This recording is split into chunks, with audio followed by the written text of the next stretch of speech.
Hello and welcome viewers, स्वागत है आप सभी का हमारे आज के करंट अफेयर सेशन में। आज है 20 जून और आप देख रहे हैं डिजिटल सर जी। आज हम 20 जून से संबंधित जितने भी महत्वपूर्ण प्रश्न बन सकते हैं उन सभी को डिटेल्स में डिस्कस करने वाले हैं।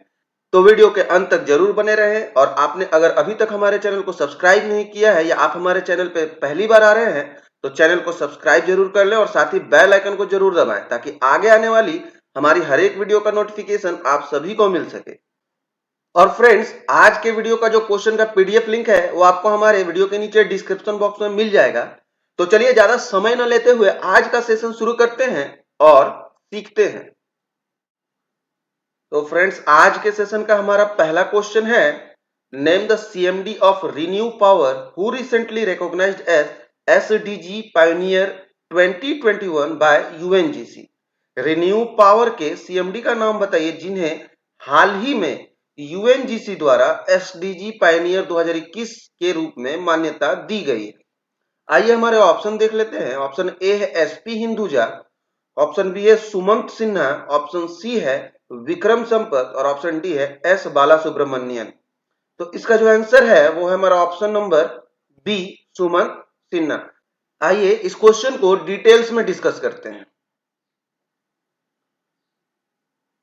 तो फ्रेंड्स, सबसे पहले क्वेश्चन में यूएनजीसी का नाम आया था तो उसका फुल फॉर्म जान लेते हैं। यूएनजीसी का फुल फॉर्म होता है United Nations global compact. Clear है? और इसके जो वर्तमान सीईओ हैं, चीफ एग्जीक्यूटिव ऑफिसर, वो हैं संदा ओजियाम्बो। संदा ओजियाम्बो। क्लियर है? और इसका जो फॉर्मेशन हुआ था वो हुआ था 26 जुलाई सन 2000 को और इसका जो हेडक्वार्टर है वो है न्यूयॉर्क, यूनाइटेड स्टेट्स में। क्लियर है? तो ये काम क्या करती है आइए देखते हैं। संयुक्त राष्ट्र ग्लोबल कॉम्पैक्ट एक गैर बाध्यकारी संयुक्त राष्ट्र समझौता है जो दुनिया भर के व्यवसायों और फर्मों की टिकाऊ और सामाजिक रूप से जिम्मेदार नीतियों को अपनाने और उनके कार्यान्वयन पर रिपोर्ट करने के लिए प्रोत्साहित करता है। क्लियर है? यहाँ जो आप अभी ये अपने राइट साइड में ये जो तस्वीर देख रहे हैं ये है सुमंत सिन्हा जो कि वर्तमान में रिन्यू पावर के सीएमडी और इन्हें ही यूएनजीसी द्वारा एसडीजी पायनियर 2021 की मान्यता दी गई है। क्लियर है? चलिए बढ़ते हैं हम हमारे अगले प्रश्न की ओर। हमारा नेक्स्ट क्वेश्चन है, recently IndusInd bank has launched a digital lending platform Indus easy Credit. Where is the headquarter of IndusInd bank located. हाल ही में इंडसइंड बैंक ने एक digital lending platform Indus easy Credit launch किया है। इंडसइंड बैंक का मुख्यालय कहां स्थित है? आइए हमारे ऑप्शन देख लेते हैं। ऑप्शन ए है पुणे, ऑप्शन बी है चेन्नई, ऑप्शन सी है ग्वालियर और ऑप्शन डी है कानपुर। तो इसका जो आंसर है वो है हमारा ऑप्शन नंबर ए, पुणे। आइए यहाँ पे दो चीजें हैं, एक तो इंडसइंड बैंक है, इसको डिटेल्स में डिस्कस करते हैं, और एक है ये जो अभी प्लेटफॉर्म लाया है इंडस इजी क्रेडिट, इसको डिटेल्स में समझते हैं। हाँ तो फ्रेंड, जैसा कि आप अभी स्क्रीन में ये जो लोगो देख रहे हैं ये इंडसइंड बैंक का लोगो है और इंडसइंड बैंक के वर्तमान में एमडी और सीईओ हैं सुमंत कठपालिया और इसका जो फॉर्मेशन हुआ था वो हुआ था अप्रैल 1994 को और जो इसका हेडक्वार्टर है वो है पुणे महाराष्ट्र, जैसा कि क्वेश्चन में दे रखा था। और इंडसइंड बैंक का जो टैगलाइन है वो है we make you feel richer. Clear है? और आइए इंडसइंड बैंक का जो अभी डिजिटल लैंडिंग प्लेटफॉर्म है इंडस इजी क्रेडिट, उसके बारे में कुछ डिटेल्स है उसे देखते हैं। यह एक व्यापक डिजिटल लैंडिंग प्लेटफॉर्म है जो ग्राहकों को उनके घर के आराम से उनकी वित्तीय आवश्यकताओं को पूरा करने में सक्षम बनाता है। इसके साथ मौजूदा और साथ ही गैर इंडसइंड बैंक ग्राहक दोनों पूरी तरह से पेपरलेस और डिजिटल तरीके से एक ही मंच पर व्यक्तिगत ऋण या क्रेडिट कार्ड का तुरंत लाभ उठा सकते हैं। क्लियर है यहां तक? चलिए बढ़ते हैं अब हम हमारे अगले प्रश्न की ओर। फ्रेंड्स, हमारा नेक्स्ट क्वेश्चन है, RBI has given approval to which of the following finance company to set up a small finance bank which will take over the Punjab and Maharashtra cooperative bank। RBI ने निम्नलिखित में से किस वित्त company को एक लघु वित्त बैंक स्थापित करने की मंजूरी दी है जो पंजाब और महाराष्ट्र सहकारी बैंक का अधिग्रहण करेगा? आइए हमारे ऑप्शन देख लेते हैं। ऑप्शन ए है Cholamandalam Finance Limited, option B है Power Finance Corporation Limited, option C है मुथूट फाइनेंस लिमिटेड और ऑप्शन डी है सेंट्रम फाइनेंस सर्विसेज लिमिटेड। तो इसका जो आंसर है वो है हमारा option number D, Centrum Finance Service Limited. आइए इसके बारे में कुछ थोड़ा सा डिटेल्स है उसे डिस्कस करते हैं। तो फ्रेंड्स, आइए इस क्वेश्चन में जो भी कुछ डिटेल्स है उसे डिस्कस करते हैं।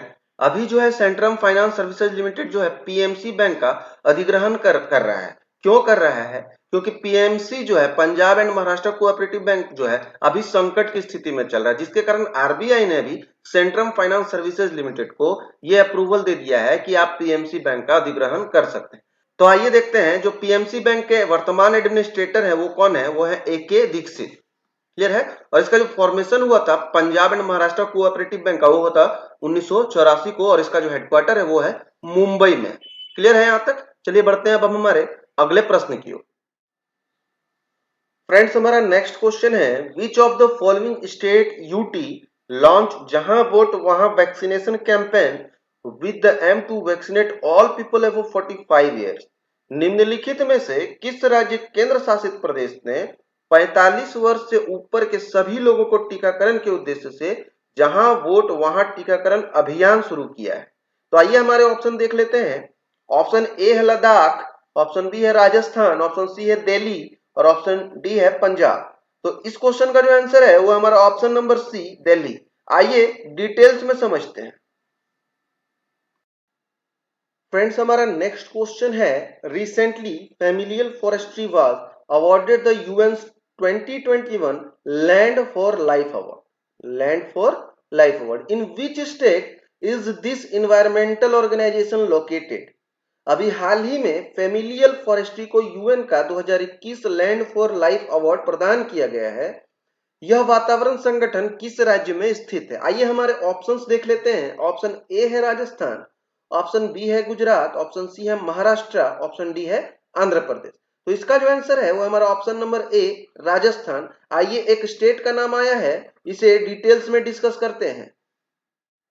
हाँ तो फ्रेंड, जैसा कि आप अभी यहाँ इंडिया का ये मैप देख पा रहे हैं, आप एक छोटा सा रेड कलर का डॉट यहाँ देख पा रहे होंगे। ये जो एरिया है ये है यूनियन टेरिटरी दिल्ली। यहाँ और भी डिटेल्स में समझते हैं। दिल्ली का जो फॉर्मेशन हुआ था एक यूनियन टेरिटरी के रूप में, वो हुआ था 1956 को, और इसकी जो राजधानी है दिल्ली की वो है न्यू दिल्ली। और यहाँ जिलों की कुल संख्या है 11, टोटल 11 जिले हैं। और यहाँ लेजिस्लेचर जो है विधानसभा सीटों की संख्या है 70, और राज्यसभा सीटों की कुल संख्या है 3, और लोकसभा सीट जो है वो है 7 सीटें। क्लियर है। और दिल्ली जो है भारत का राष्ट्रीय राजधानी भी है। और अभी यहाँ जो आप ये जो तस्वीर देख पा रहे हैं ये है वर्तमान में दिल्ली के चीफ मिनिस्टर अरविंद केजरीवाल। और यहाँ जो आप अपने राइट साइड में ये जो तस्वीर देख पा रहे हैं ये है अनिल बैजल, जो कि वर्तमान में अभी दिल्ली के लेफ्टिनेंट गवर्नर है। यहां तक क्लियर है दोस्तों? आइए ये जो अभी अभियान चलाया है दिल्ली गवर्नमेंट ने, इसमें क्या है, दिल्ली में 45 साल के ऊपर के करीब 57 लाख लोग हैं। इनमें से 27 लोग को पहली खुराक दी जा चुकी है। बाकी 30 लाख लोगों को अभी भी पहली खुराक से टीका लगाया जाना बाकी है। तो इस अभियान के तहत ये पूरा किया जाएगा टारगेट। क्लियर है। चलिए बढ़ते हैं अब हम हमारे अगले प्रश्न की ओर। हमारा नेक्स्ट क्वेश्चन है, what is the rank given to India in IMD's World Competitiveness Index? IMD के विश्व प्रतिस्पर्धात्मक सूचकांक में भारत को कौन सा स्थान दिया गया है? तो आइए हमारे ऑप्शन देख लेते हैं। 41, ऑप्शन बी है 43, ऑप्शन सी है 46, ऑप्शन डी है 51। तो इसका जो आंसर है वो है हमारा ऑप्शन नंबर बी 43। आइए कुछ डिटेल्स दिए हुए हैं उसे समझते हैं। हाँ तो फ्रेंड्स, क्वेश्चन में भी एक टर्म आया था आईएमडी, इसका फुल फॉर्म होता है इंस्टीट्यूट फॉर मैनेजमेंट डेवलपमेंट। ठीक है। और आईएमडी के जो वर्तमान चेयरमैन है वो है माइकल डी मेयर। और इसका जो फॉर्मेशन हुआ था वो हुआ था 1990 को। और इसका जो हेडक्वार्टर है वो है स्विट्जरलैंड के लुसाने में। और आईएमडी के जो अभी इंडेक्स आई है विश्व प्रतिस्पर्धात्मक इंडेक्स, वर्ल्ड कॉम्पिटिटिवनेस इंडेक्स, उसकी कुछ डिटेल्स है, आइए उसे डिस्कस करते हैं। आईएमडी विश्व प्रतिस्पर्धात्मक रैंकिंग 64 अर्थव्यवस्थाओं को रैंक करती है। और यह आकलन करती है कि कोई देश कठिन डेटा और अधिकारियों के सर्वेक्षण प्रतिक्रियाओं के माध्यम से आर्थिक कल्याण को मापकर अपने लोगों की समृद्धि को कितना बढ़ावा दे। यहां तक क्लियर है। और ये जो अभी इंडेक्स आया उसमें पहले रैंक पे स्विट्जरलैंड है, दूसरे रैंक पे स्वीडन है, और थर्ड रैंक पे है डेनमार्क। यहां तक क्लियर है। और इंडिया का जो रैंक है वो है 43, जैसा कि अभी क्वेश्चन में दे रखा था। यहां तक क्लियर है। चलिए बढ़ते हैं अब हम हमारे अगले प्रश्न की ओर। फ्रेंड्स हमारा नेक्स्ट क्वेश्चन है, recently Familial Forestry was awarded the UN's 2021 Land for Life Award. Land for Life Award. In which state is this environmental organization located? अभी हाल ही में फेमिलियल फॉरेस्ट्री को यूएन का 2021 लैंड फॉर लाइफ अवार्ड प्रदान किया गया है। यह वातावरण संगठन किस राज्य में स्थित है? आइए हमारे ऑप्शंस देख लेते हैं। ऑप्शन ए है राजस्थान, ऑप्शन बी है गुजरात, ऑप्शन सी है महाराष्ट्र, ऑप्शन डी है आंध्र प्रदेश। तो इसका जो आंसर है वो हमारा ऑप्शन नंबर ए राजस्थान। आइए एक स्टेट का नाम आया है, इसे डिटेल्स में डिस्कस करते हैं। तो फ्रेंड्स देखिए एक बार फिर से राजस्थान स्टेट का नाम आ गया है। हमारे कल के पिछली वीडियो में भी राजस्थान स्टेट का नाम आया था और हमने उसे बहुत ही डिटेल्स में डिस्कस किया था। आइए फिर से एक बार इसे डिटेल्स में डिस्कस करते हैं। देखिए यहाँ पे इंडिया का मैप आप देख पा रहे हैं और ये जो पूरा येलो कलर का एरिया है ये है स्टेट राजस्थान। और इसका जो फॉर्मेशन हुआ था, स्थापना हुआ था, वो होता 30 मार्च 1949 को। और राजस्थान की जो कैपिटल है वो है जयपुर। और यहाँ जिलों की कुल संख्या 33 है और विधानसभा सीटों की कुल संख्या है 200 यानी 200।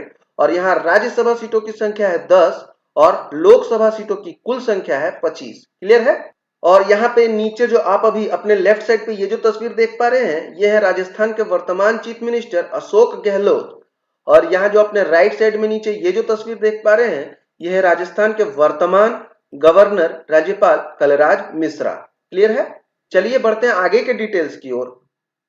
तो फ्रेंड्स अभी क्वेश्चन में फेमिलियर फॉरेस्ट्री का नाम आया था जो कि राजस्थान में स्थित एक एनवायरमेंटल ऑर्गेनाइजेशन है। अब इसमें क्या क्या ये चीजें हैं उसे देखते हैं, उसे डिटेल्स में समझते हैं।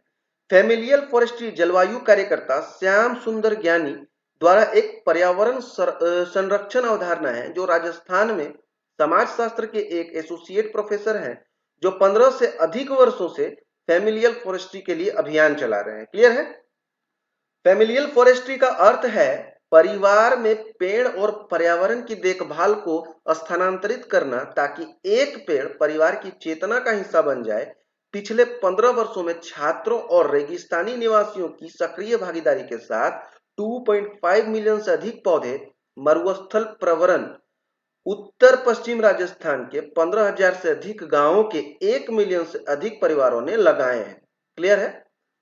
चलिए बढ़ते हैं अब हम अपने अगले प्रश्न की ओर। हमारा नेक्स्ट क्वेश्चन है which global technology consulting and digital solution company was recognized as the global innovation partner of the year by data cloud company Snowflake during the Flake virtual partner summit। Flake virtual partner summit के दौरान किस वैश्विक प्रौद्योगिकी परामर्श और digital समाधान company को data cloud company स्नोफ्लैक द्वारा वर्ष के वैश्विक नवाचार भागीदारी के रूप में मान्यता दी गई? आइए हमारे ऑप्शन देख लेते हैं। ऑप्शन ए है Tata Project Limited, option B है Hindustan Construction Company, option C है लार्सन एंड टोब्रो इंफोटेक और ऑप्शन डी है एफकॉन इंफ्रास्ट्रक्चर लिमिटेड। तो इसका जो आंसर है वो हमारा option number C Larsen and Toubro Infotech. आइए इस क्वेश्चन को और भी डिटेल्स में समझते हैं। तो फ्रेंड्स अभी क्वेश्चन में लार्सन एंड टोब्रो का नाम आया था जिसे शॉर्ट में एल&टी इंफोटेक भी बोला जाता है और इसके वर्तमान चेयरमैन हैं अनिल मणिभाई नायक। और इसका जो फॉर्मेशन हुआ था वो हुआ था 7 फरवरी 1938 को, 7 फरवरी 1938 को। और लार्सन टोब्रो का जो हेडक्वार्टर है वो है मुंबई महाराष्ट्र में। क्लियर है? चलिए हमारे अगले प्रश्न की ओर। हमारा नेक्स्ट क्वेश्चन है Kevin O'Brien has recently announced his retirement from one-day international cricket for which country he used to play। Kevin O'Brien ने हाल ही में एक दिवसीय अंतरराष्ट्रीय क्रिकेट से संन्यास की घोषणा की है। वह किस देश के लिए खेलते थे? तो आइए हमारे ऑप्शन देख लेते हैं। ऑप्शन ए है जिम्बाब्वे, ऑप्शन बी है साउथ अफ्रीका, ऑप्शन सी है अफगानिस्तान और ऑप्शन डी है आयरलैंड। तो इसका जो आंसर है वो हमारा ऑप्शन नंबर डी आयरलैंड। चलिए इसे डिटेल्स में देखते हैं। तो फ्रेंड जैसा कि आप अभी स्क्रीन पे ये जो तस्वीर देख पा रहे हैं ये है केविन ओब्रायन और ये आयरलैंड के क्रिकेट प्लेयर हैं और इन्होंने ही अभी अंतरराष्ट्रीय क्रिकेट से वनडे इंटरनेशनल से ओडीआई से संन्यास की घोषणा की है। क्लियर है? चलिए बढ़ते हैं हमारे अगले प्रश्न की ओर। हमारा नेक्स्ट क्वेश्चन है in which of the following date international day for elimination of sexual violence in conflict is observe every year. निम्नलिखित में से किस तारीख को संघर्ष में यौन हिंसा के उन्मूलन के लिए अंतर्राष्ट्रीय दिवस हर साल मनाया जाता है? आइए हमारे ऑप्शन देख लेते हैं। ऑप्शन ए है 19 जून, ऑप्शन बी है 18 जून, ऑप्शन सी है 20 जून और ऑप्शन डी है 21 जून। तो इसका जो आंसर है वो हमारा ऑप्शन नंबर ए 19 जून। आइए डिटेल्स में देखते हैं। तो friends, international day for the elimination of sexual violence in conflict 19 जून को मनाया जाता है। और आइए कुछ डिटेल से उसे देखते हैं। 19 जून 2015 को संयुक्त राष्ट्र महासभा ने 19 जून को लगातार संघर्ष में यौन हिंसा उन्मूलन के लिए अंतर्राष्ट्रीय दिवस की घोषणा की। सुरक्षा परिषद के लक्ष्यों 18-20 2008 के 19 जून 2008 को चयन को मान्यता देने के लिए तिथि का चयन किया गया था। इसके दौरान परिषद ने युद्ध की रणनीतिक और शांति निर्माण में बाधा के रूप में यौन बर्बरता की निंदा की। 2021 इस वर्ष के उत्सव का 7वां वर्ष था। 2021 में ये जो डे मनाया गया, international day for the elimination of sexual violence in conflict, ये 7वां वर्ष था। क्लियर है? इससे पहले और 6 बार ये दिवस मनाया जा चुका है। चलिए बढ़ते हैं हमारे अगले प्रश्न। फ्रेंड्स, हमारा नेक्स्ट क्वेश्चन है, Kenneth Konda passed away recently. He was the first president of which of the following country? Kenneth Kaunda का हाल ही में निधन हो गया, वह निम्नलिखित में से किस देश के पहले राष्ट्रपति थे? तो आइए हमारे ऑप्शंस देख लेते हैं। ऑप्शन ए है गाम्बिया, ऑप्शन बी है जाम्बिया, ऑप्शन सी है नाइजीरिया और ऑप्शन डी है बरमुडा। तो इसका जो आंसर है वो हमारा ऑप्शन नंबर बी जाम्बिया। आइए एक देश का नाम आया है, इसे डिटेल्स में समझते हैं। तो फ्रेंड्स, जैसा कि आप अभी यहाँ वर्ल्ड मैप देख पा रहे हैं और ये जो एरिया है पूरा, ये जो रीजन है, ये अफ्रीका महाद्वीप का रीजन है और ये जो ग्रीन कलर का एरिया आप देख रहे हैं, ये है कंट्री जाम्बिया। क्लियर है? और ये एक साउथ अफ्रीकन कंट्री है और जाम्बिया के जो वर्तमान में प्रेसिडेंट है वो है इदगर चागवा लुंगू और इसका जो कैपिटल है जाम्बिया का वो है लुसाका और यहाँ की जो करेंसी है, मुद्रा है, वो है क्वाचा। क्लियर है? और ये जो आप अभी फ्लैग देख पा रहे हैं, ये है जाम्बिया का फ्लैग और नीचे यहाँ जो ये तस्वीर अभी आप देख पा रहे हैं, ये है केनेथ कोंडा, जो कि जाम्बिया के पहले राष्ट्रपति थे, पहले प्रेसिडेंट थे। क्लियर है? चलिए बढ़ते हैं अब हम हमारे अगले प्रश्न की ओर। हमारा नेक्स्ट क्वेश्चन है, renowned Islamic scholar Mufti Fayaz ul Wahid who first translated Quran into Gojri language has passed away recently. From which state UT he was belong? प्रसिद्ध इस्लामिक विद्वान मुफ्ती फैज उल वाहिद, जिन्होंने कुरान का पहली बार गोजरी भाषा में अनुवाद किया था, का हाल ही में निधन हो गया। वह किस राज्य केंद्र शासित प्रदेश से थे? तो आइए हमारे ऑप्शन देख लेते हैं। ऑप्शन ए है राजस्थान, बी है Jammu and Kashmir, option C है केरला और ऑप्शन डी है उत्तर प्रदेश। तो इसका जो आंसर है वो हमारा option number B Jammu and Kashmir. Clear है? चलिए आइए समझते हैं डिटेल्स में। तो फ्रेंड्स, जैसा कि आप अभी यहाँ तस्वीर देख पा रहे हैं स्क्रीन पे, ये है मुफ्ती फैज उल वाहिद, जो कि एक इस्लामिक स्कॉलर थे और इन्होंने ही कुरान को पहली बार जोगरी भाषा में अनुवादित किया था, ट्रांसलेट किया था। क्लियर है? चलिए बढ़ते हैं अब हमारे अगले प्रश्न की ओर। फ्रेंड्स, हमारा नेक्स्ट क्वेश्चन है, legendary India sprinter Milkha Singh flying Sikh, जिन्हें फ्लाइंग सिख भी कहा जाता था, has passed away recently. How many gold medal he won in his career for India? Bharat के महान धावक मिल्खा सिंह, जिन्हें फ्लाइंग सिख के नाम से जाना जाता था, का हाल ही में निधन हो गया। उन्होंने भारत के लिए अपने करियर में कितने स्वर्ण पदक जीते? आइए हमारे ऑप्शन देख लेते हैं। ऑप्शन ए है 3, ऑप्शन बी है 4, ऑप्शन सी है 6 और ऑप्शन डी है 9। इसका जो आंसर है वो हमारा ऑप्शन नंबर बी 4। इन्होंने कुल 4 गोल्ड मेडल अपने नाम किए और इनका अभी हाल ही में निधन हो गया, जो कि बहुत ही जाने माने धावक थे मिल्खा सिंह। आइए इनके बारे में डिटेल्स से समझते हैं। हाँ तो फ्रेंड्स, जैसा कि आप अभी अपने स्क्रीन पे ये जो तस्वीर देख पा रहे हैं अपने राइट साइड में, ये है इंडियन स्प्रिंटर मिल्खा सिंह और अभी हाल में इनकी वाइफ का भी निधन हो गया था, जिनका नाम था निर्मला मिल्खा सिंह कौर। क्लियर है? और इन्हें 1959 में 1959 में पद्मश्री से सम्मानित किया जा चुका है। आइए यहाँ पे और भी कुछ डिटेल्स है इनके बारे में, उसे देखते हैं। मिल्खा सिंह 20 नवंबर 1929 से 18 जून 2021, यानी इनका जन्म हुआ था 20 नवंबर 1929 में और इनका जो निधन हुआ वो हुआ 18 जून 2021 में। जिसे द फ्लाइंग सिख के नाम से भी जाना जाता है, एक भारतीय ट्रैक और फील्ड स्प्रिंटर थे, जिन्हें भारतीय सेना में सेवा के दौरान खेल से परिचित कराया गया था। क्लियर है? वह एशियाई खेलों के साथ साथ राष्ट्रमंडल खेलों में 400 मीटर में स्वर्ण पदक जीतने वाले एकमात्र एथलीट थे। उन्होंने 1958 और 1962 के एशियाई खेलों में भी स्वर्ण पदक जीते। उन्होंने मेलबर्न में 1956 में ग्रीष्मकालीन ओलंपिक, रोम में 1960 में ग्रीष्मकालीन ओलंपिक और टोक्यो में 1964 के ग्रीष्मकालीन ओलंपिक में भारत का प्रतिनिधित्व किया था। यहां तक क्लियर है? उनकी खेल उपलब्धियों के लिए उन्हें भारत के चौथे सर्वोच्च नागरिक सम्मान पद्मश्री से सम्मानित किया गया था। कब किया गया था? 1959 में। यहां तक क्लियर है? चलिए बढ़ते हैं हमारे अगले प्रश्न की ओर।